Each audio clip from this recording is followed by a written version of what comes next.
We're back, and we're back with a bang because right now I want to show you 3 things that you can do right now with no waffle, because you know me, I don't like to waffle, on how you can improve your sleep tonight. So starting with number 1, you want your room to be dark. Now you're going to be like, Jordan, we've been waiting so long for a video, you're going to tell us to have a dark room? Well, it's not common sense, because if it was, it's not common practice. Because they took a group of individuals and they did a study where they put a light behind their kneecap. And they found that simply putting a little light behind someone's kneecap disrupted their sleep at night.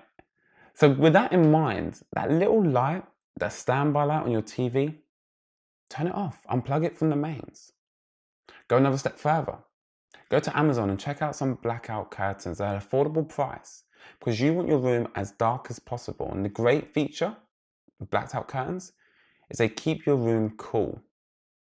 Another thing to optimize your sleep at night. And the final investment you can do to have a dark room is be a princess like myself and have an eye mask. Affordable or a little bit costly if you're going to be fancy. Because again, you want your room as dark as possible, because as cavemen and women, that's how when we knew it was daylight. When we knew the sun was rising, our circadian rhythm, the natural internal body clock that we have to tell us to rise, well, that was corresponding to daylight. So when you want to go to sleep, have it as dark as possible. Number 2, the position. The position you sleep in. The ideal position is to sleep in the fetal position. On your non-dominant hand, protecting your brain. It's selfish. It wants to be protected. With your legs up and your strong hand, your dominant hand, readily available to use in case attackers enter your room. Now, stick with me. I know it sounds like a self-defense class. But again, it comes back to that fight or flight instinct that we have. Because whilst you're asleep, ever wondered why when you sleep in a hotel or around your friends, you don't get the best night's sleep?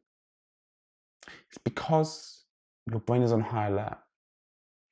The survival instinct doesn't know what's going to happen when you go unconscious for 8 hours, if you're lucky to be asleep that long.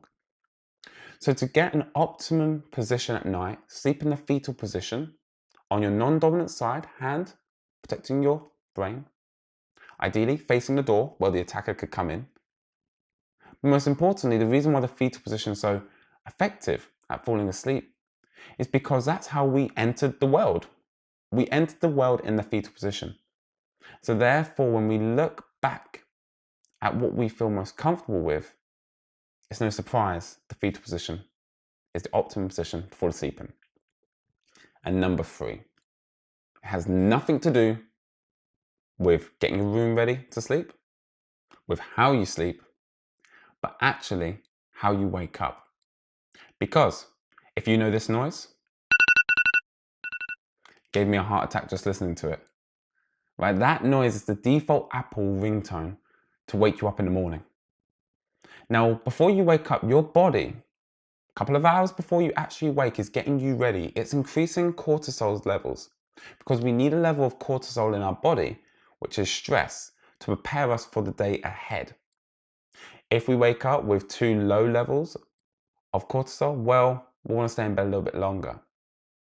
But then we don't want to be on the other side of the spectrum, where we are so stressed out that we have a mini heart attack. So what I recommend you do is, if you have an Apple device, I personally use Silk and Ripple, both soothing ringtones. And if you want to be a geek like myself, you can actually Google the top 5 Android, iPhone ringtones to wake up to. And you'll find that learning how to wake up in a better state will improve your sleep hygiene. And you'll build this consistent routine of getting your room ready, getting your body ready, and waking up ready. It's been a while. It's good to be back.